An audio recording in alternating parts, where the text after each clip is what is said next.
So, Leute, es ist soweit. Frankenpedaleur goes E-Bike. Meine Herren, das ist übrigens nicht mein Gerät hier, ist vom Nachbarn. Aber dieses hier ist jetzt ein neues Gefährt im Fuhrpark vom Frankenpedaleur, das Himiway D5 2.0. Ich sage immer Hemingway, aber nein, es heißt Himiway. Und ja, die Firma hat mich gefragt, ob ich es mal teste, ob ich es einfach mal ausprobiere. Gesagt, getan, habe ich mir zuschicken lassen. Und ja, jetzt packen wir das ganze Ding mal aus und dann schauen wir mal, ne, dass das meine müden Beine dann draußen von A nach B trägt. Aber erstmal müssen wir das ganze Ding hier auspacken und zusammenbauen. Aber das ist, glaube ich, keine große Geschichte. Es ist alles drin, Werkzeug und so weiter, alles inklusive. Man braucht eigentlich nur ein Cuttermesser, um den Karton aufzumachen. Und ja, da legen wir jetzt gleich mal los.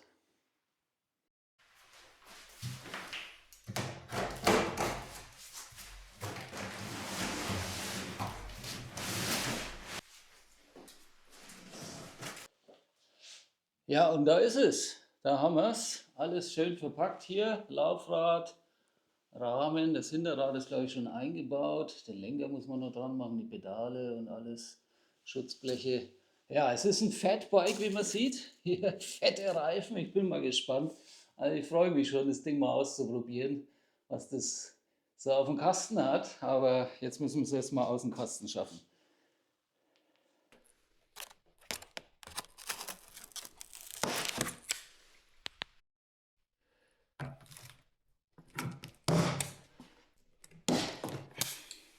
So, erstmal hier alle Kabelbinder aufmachen, damit sich das ganze Gebilde löst. Und hier ist mir schon das Sattel quasi entgegengekommen. Da hängen auch Schlüssel dran. Ich nehme an, das ist dann für die Akkus. So, hier auf der Rückseite habe ich dann schon mal den Lenker entdeckt. Der ist hier, ja, samt Kabelverbindungen. Den lassen wir jetzt erstmal hier. Müssen wir erstmal das restliche Bike befreien und dann peu à peu aufbauen. So, hier haben wir den Vorderreifen samt Schutzblech hier. Das ist nur so lose drauf. Das ist ein fetter Oschi, ey. Das ist ein Gerät. Guck dir das mal an hier. Na, da freue ich mich mal ins Gelände zu gehen. So, hier mal der direkte Vergleich. Die Fatbike-Reifen im Vergleich zu meinem Mountainbike. Da wirkt ja das Mountainbike ja wie, ja, magersüchtig. So, hier haben wir übrigens den fetten Akku. Hier ist das Teil, das wird dann eingesetzt. Das muss ich mir auch noch angucken, wie das geht, aber es ist ja alles kein Hexenwerk.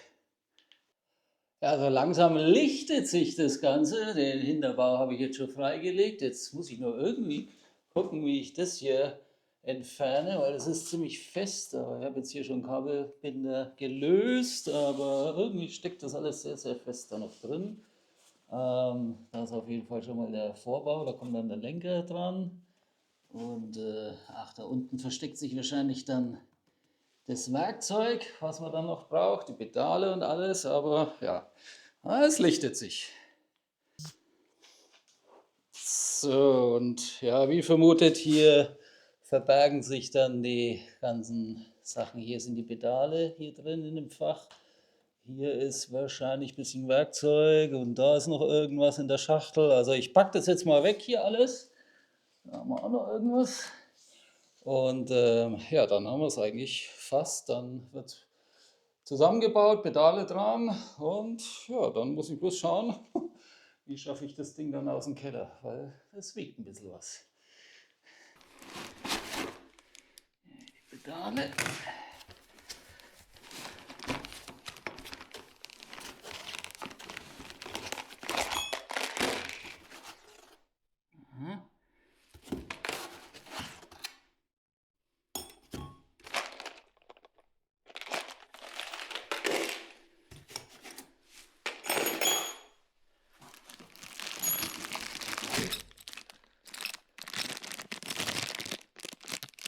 Ah, das ist das Licht.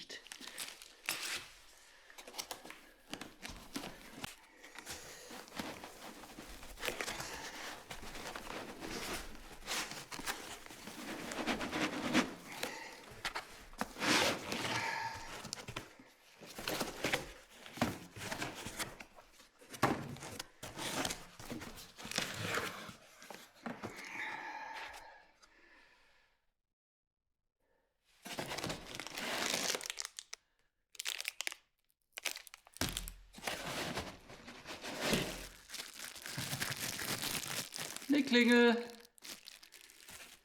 Noch was drin? Das ist ja wie so ein Überraschungspaket hier. Fast wie Weihnachten. Oder Ostern, Ostereier suchen. So, hier bei der Lenkermontage hat man hier so ein Fadenkreuz. Da kann man dann den Lenker mittig ausrichten mittels der Skalierung. Ja, und dann zieht man das Ganze fest. Jawohl, und schon sind wir unterwegs hier mit dem Monster. Ist das ein fettes Teil. Ich fahre jetzt mal hier ein bisschen auf der Straße und da hinten ist dann der Kanal, der Main-Donau-Kanal, da geht es ein bisschen auf Schotter. Und ja, dann testen wir das Ding mal, aber ich sehe schon, das geht auf 27, 28 km/h. Also nichts hier mit Abregeln bei 25, das geht schon schneller. Aber ich streng mich hier kaum an, also das ist schon, aber man merkt schon, wie wuchtig das Teil ist. Ne? Ich meine, das sind ja auch fette Reifen hier, 26 Zoll und ja, diese Fett-Max-Reifen oder whatever. Ah ja, und jetzt hier berghoch, da ist gar nicht mal so die Unterstützung, das hängt natürlich auch vom Modus ab, was man einstellt. Ja, da muss der Frank Pereleur doch ein bisschen mitreden. Das ist hier Rauchwolke. Grillwolke. Ja, ich habe jetzt die kleinste Stufe drin. Es gibt ja auch verschiedene Modis. Man kann so starre Modis einstellen oder ja, abhängig von deiner Kraft, die du reintrittst. Also je mehr du reintrittst, desto mehr unterstützt er dich dann. Das ist dann dieser Drehmomentsensor. Oder beziehungsweise, Drehmomentsensor. Müsste das sein, Trittfrequenzsensor? Ich weiß, es gibt zwei Modis, die eine sind starr, der andere passt sich deiner Kraft an.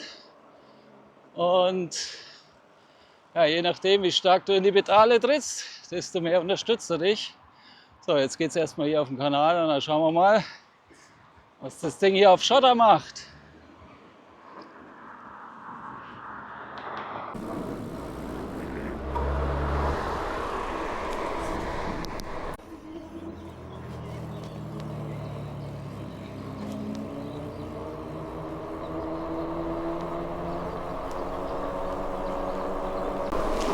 So, gleich mal hier die erste Rampe ausprobieren. Also ich habe jetzt diesen Drehmomentsensor drin. Das heißt, er reagiert nur auf meinen Kraftaufwand. Also je mehr ich reindreht, desto mehr unterstützt er. Ist also keine starre Unterstützung. Das wäre dann der Trittfrequenzsensor. Das geht auch. Aber jetzt habe ich gerade gemerkt, bei der kurzen Rampe, er hat nicht gleichmäßig angeschoben, weil er hat immer nur dann angeschoben, wenn ich auch reingetreten habe. Das werden wir jetzt dann gleich mal ausprobieren mit dem anderen Sensor, mit dem anderen Modus, wo er dann quasi ja, einen gleichmäßigen Schub dir gibt. Ich habe jetzt mal die zweite Stufe drin. Das ist 27, da stand irgendwas Maximum Speed 25. Naja, aber bei 27 regelt er dann langsam ab. Aber das Ding gibt schon gut Stoff. Also das macht schon Spaß. So, jetzt geht es hier wieder runter. Achtung, Obacht geben hier, niemand zusammenfahren. Wenn ich hier mit dem Panzer da komme, da ist schon der Dampfer, mit dem nehme ich es auf. Wer ist stärker, du oder ich? So, hier einmal volle Kanne runter. Yeah!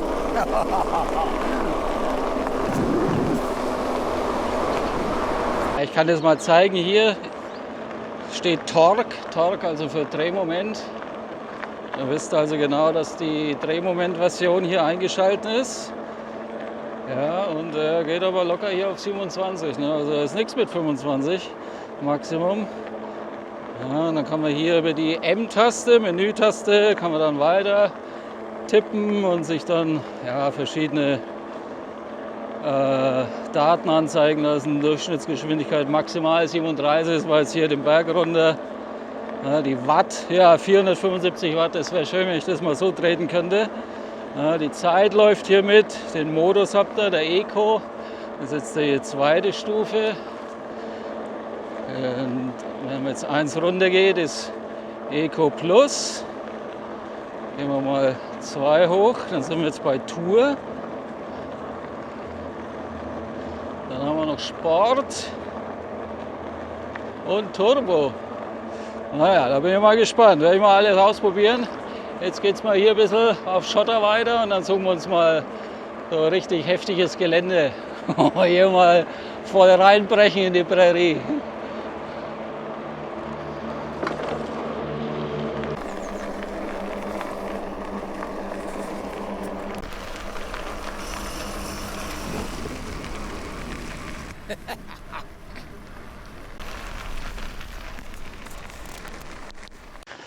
Übrigens hat das Ding auch einen Schiebemodus, ja, also wenn ihr das mal irgendwo hochschieben müsst, weil das wiegt ja 42 Kilo.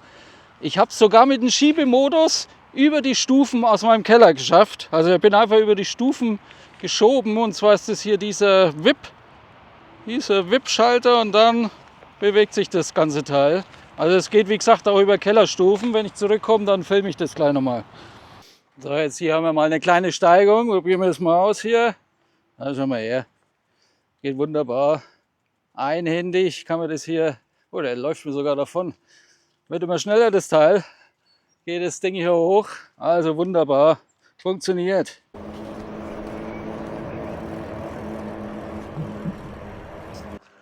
So, jetzt wollen wir das Ding aber mal richtig den Berg hochjagen. Jetzt will ich mal hier die Turbo-Einstellung. Moment. Tschak, tschak, tschak. Sport, Turbo. Uiuiui. Ich mache gar nichts und der geht schon los. So. Das ist ja wie so ein Pferd, wie so ein Wild geworden ist. Meine Herren, da kommt so eine schöne Rampe davon. Jetzt fahren natürlich die Rentner da mir im Weg, weil wenn ich jetzt Gas gebe, bin ich gleich bei denen. Ich will hier mal hochheizen. Eieiei. Ich hoffe, die haben auch ein E-Bike. Du brauchst ja fast gar nichts machen. Das Ding geht sofort nach vorne. So, und jetzt mal hier volle Kanne hoch. Der geht ja gleich mal auf 30. Da merke ich aber, wie er gleich abbremst. Aber hier, schau mal her. Ist das ein Wahnsinnsteil. Unfassbar. Unfassbar, ist ja Waffe. Das ist ja Waffe, das Teil. Da brauchst du einen Waffenschein. Also das Ding hat ja einen 250 Watt Motor mit 90 Newtonmeter, der schiebt richtig an und vor allem der sitzt hinten in der Narbe. Moment, ich zeige das mal. Der sitzt da hinten. Sieht man das fette Teil in der Narbe? Das ist der Motor. Also der schiebt von hinten und zieht nicht, so wie die anderen E-Bikes. Die haben ja immer vorne hier im Tretlager dann ihren Motor. Warte, hier unten, das sieht zwar auch so aus bei dem, aber das ist einfach nur so ein Platzhalter. Und dann ziehen die natürlich immens an der Kette. Und wenn der natürlich schiebt, ist das einfach schonender für den Antrieb. Da lenkt sich die Kette nicht so sehr und die Ritzel werden nicht so sehr beansprucht. Also du merkst richtig, als hättest du Rückenwind. Er schiebt dich nach vorne, ey, Wahnsinnsteil. Ja, ich hoffe, man sieht es hier im Display. Hier steht also jetzt Cadence. Ja. Das ist also diese normale Unterstützung, die immer konstant ist. Und wenn da Torque steht, das ist dann die Drehmomentunterstützung, die reagiert dann eben auf deinen Pedaltritt. Und bei 90 Newtonmeter, da geht schon was. Die normalen Citybikes, die haben ja bloß so 40, 50 oder vielleicht mal 60. Aber bei 90, da gibt es dann richtig Schub. So, jetzt habe ich mal die ganze Einheit ausgeschalten. Ihr seht, das Display ist schwarz und ich fahre jetzt ganz normal mit meinen dünnen Gräten hier auf dem Fatbike. Ich komme mir vor wie, keine Ahnung, wie so ein Spargeltarzan auf diesem Monster. Aber man kann auch so normal fahren, wie man sieht. Ich habe jetzt natürlich auch keine Geschwindigkeitsanzeige. Moment mal, ich habe doch Strava laufen. Da müsste eine Geschwindigkeit angezeigt werden. Ich muss mal das Handy rausholen. Schauen wir mal. Moment, Strava. Irgendwo läuft's.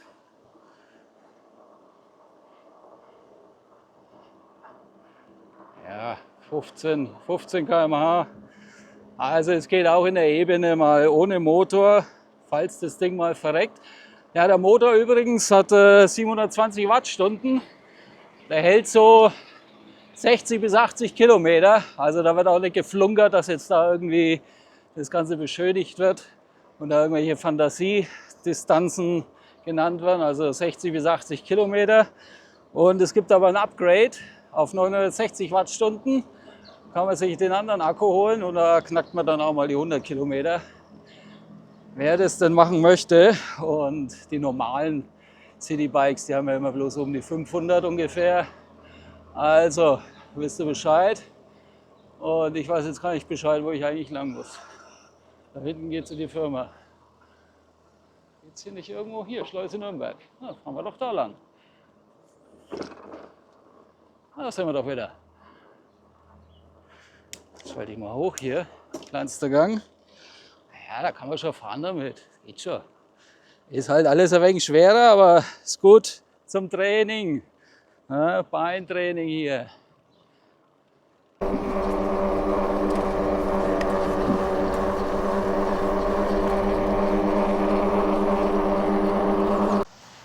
Ja, jetzt habe ich mich mal hier hingestellt, wollte es euch mal in der ganzen Pracht hier zeigen. Hier ist der fette Narbenmotor, was ich ja auch geil finde. Ich habe das vorhin schon gefilmt mit dem iPhone. Ich zeige das dann, ich blende es jetzt mal dann ein, weil hier sieht man es nicht so, weil es so hell ist. Das Ding hat Blinker, du kannst blinken. Du kannst links blinken und du kannst rechts blinken. Das ist ja voll der Hammer. Also das ist ja mein Feature. Hier hast du den Gepäckträger, ja, kannst du 27 Kilo draufladen, kannst du irgendwelche Hängetaschen da dran machen. Insgesamt 200 Kilo Zuladung möglich. Und die fetten Reifen hier, also nicht schlechtes Teil. Eine Klingel, ja gut, die habe ich vorhin noch dran gemacht. Das Licht habe ich noch dran gemacht. Das kannst du auch über die Bedieneinheit dann einschalten. Irgendwo hier vorne, wo war es denn? Oh, wo war jetzt das Licht wieder? Also das Licht schaltet man hier über die Plus-Taste ein. Ja, da muss man also lang drauf bleiben und dann tschack, geht hier das Licht an. Ja, und wieder lang drauf bleiben, dann geht es wieder aus. Und eigentlich sollte es hinten auch ein Licht haben. Wir machen gleich mal den Test, schalten es ein. Man sieht halt jetzt fast nichts. Ja, aber es leuchtet, ja. Es leuchtet, ja. Man sieht es. Es hat sogar beidseitiges Licht hier dann. Links wie rechts. Ja, hier und den Blinker dann. Sensationell. Und ansonsten hier, es lässt sich natürlich alles verstellen, nach oben, nach unten. Ich habe das natürlich ein bisschen weiter nach unten alles. Ich mag es ja immer ein bisschen sportlicher. Ja gut, der Sattel, ne, ich meine, da passen 2 Leute drauf. Also das ist ja das reinste Sofa. Ich habe noch nie so einen breiten Sattel gesehen, aber bis jetzt hat er nicht gestört. Das Ding hat Vollfederung hier. Ja, 130 mm, vorne 100 mm, da merkst du gar nichts. Das kannst du auch sperren oder öffnen, die Federgabel. Also das nimmt jedes Schlagloch weg. Das werden wir jetzt noch gleich mal prüfen. Ich fahre jetzt nämlich irgendwo ins Gelände, weil ich habe jetzt die Schnauze voll hier von Schotter und Straße. Ich will das Ding jetzt mal auf Herz und Nieren prüfen und mal so richtig ins Gelände gehen. So Freunde, jetzt geht es mal hier ein bisschen ins Gelände. Also jetzt geht es erstmal hier im Berg noch hoch. Ja. Aber hier, was hat er denn jetzt? Ach, jetzt hat er auf Tour geschalten. Jetzt bin ich mal auf Eco, Sport. Oh, da kracht schon die Schaltung da. Ja, man muss schon ein bisschen reindrücken. Also so von ganz alleine fährt er jetzt da auch nicht hoch. Ja, hier 16, 14. Also dass ich jetzt da mit 27 hochschiebe, ist jetzt auch nicht. Das geht bestimmt auch irgendwie. Jetzt bin ich mal auf Turbo. Ja, man muss schon was tun. Also von ganz alleine fährt er nicht. Man muss schon was tun. Hier links geht es jetzt glaube ich auch irgendwie noch steiler hoch. Und dann will ich mal ein bisschen über ein paar Trails fahren, wenn ich hier welche finde. Mal ein bisschen die Federung hier testen. Wahnsinn, ey. Schiebt hier hoch wie nix. Unfassbar.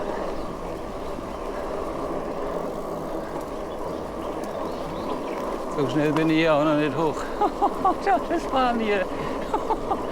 Zong. Kannst du Koms holen hier mit dem Teil. Cheating. Und jetzt sind wir hier oben auf dem Plateau am Hafen. Sensationell. So, hier ist mal ein kleiner Trail. Gehen wir jetzt mal rein hier. Gleich mal ein bisschen hochschalten hier. Das bisschen Power.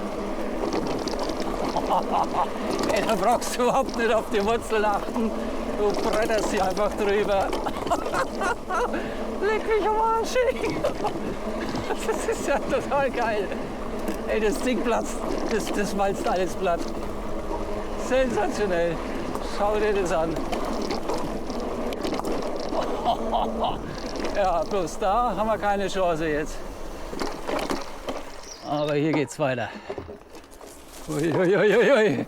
Da muss man Obacht geben beim Antreten, weil der schiebt ja sofort, dass man da nicht irgendwie gegen den Baum knallt. Aber ja, wir sind ein geübter Fahrer und weiter geht's. Yippie! Ey, das Ding, das macht alles platt. Oh, Wahnsinn. Eieiei, da musst du auf die Bremse treten, ey. Ist ja gemeingefährlich, das Ding. Lecco mio. Oh. Ja, aber das federt wirklich alles weg, ne? Du kannst hier im Sitzen über die ganzen Dinger drüber heizen. Das macht überhaupt nichts. Überhaupt kein Problem. Oh, und jetzt hier hoch. Leck! Leck! Wow! Scheiße! Wow! Das ist steil! Ach, das war das Teil hier zum alten Kanal. Jetzt. Jetzt weiß ich. Da bin ich noch nie mit einem richtigen Rad hochgekommen. Mamma mia!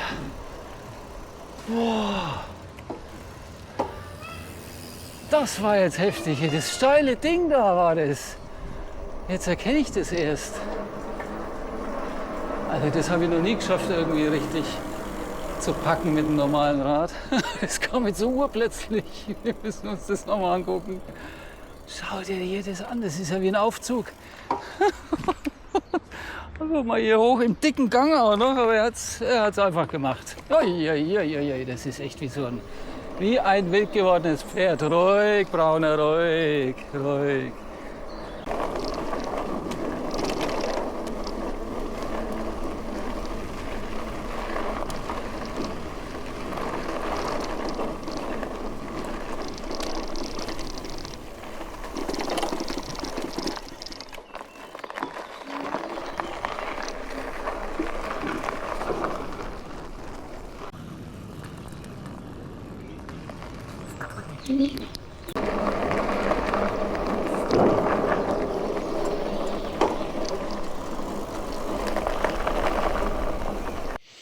Ja, dann war es das mal von der Testfahrt hier von der Wilden durch sämtliche Terrains über Stock und Stein und Schotterpisten und Wurzeltrails. Hat schon Spaß gemacht. Das Ding schiebt schon wirklich enorm an. Also ja, kann man Gefallen dran finden. Ich darf nicht so oft damit fahren, weil dann gebe ich vielleicht das Rennradfahren auf und fahre dann nur noch mit so einem Teil. Aber ich hoffe mal, es kommt nicht so weit. Aber ja, Suchtpotenzial ist auf jeden Fall vorhanden. Hier haben wir es nochmal, ne? D5 2.0 ist das Modell. Ja, hier hinten sitzt der Motor und ja, alles andere habe ich ja soweit erklärt. Ja, zum Preis, das ganze Ding liegt auch nicht so teuer, 2.299, also knapp 2,3. Und mit dem Code FUNKPEDALER50 kriegt ihr auch nochmal 50 € Rabatt, falls ihr an dem Teil interessiert seid. Den Link packe ich unter das Video und dann könnt ihr auch das Teil erwerben. Es gibt es auch ohne die Stange hier als Niedrigversion, dass man besser einsteigen kann. Allerdings Einheitsgröße, gibt nur die eine Größe und der Rest, ja, wie gesagt, bleibt so wie er ist. Und dann, ja, mehr gibt es nicht dazu zu sagen. Ich sage Dankeschön fürs Zusehen. Wie gesagt, es hat Spaß gemacht, es hat Laune gemacht. Ich düse jetzt noch heim mit dem Teil und hier haben wir den wunderschönen Dutzendeich zu Nürnberg. Ja, die Schwanenboote sind schon unterwegs, Wasser ist auch drin, im Winter ist er immer leer. Mittlerweile ist er gefüllt, die Badewanne. Also wir sehen uns beim nächsten Video. Danke fürs Zusehen. Ciao, ciao.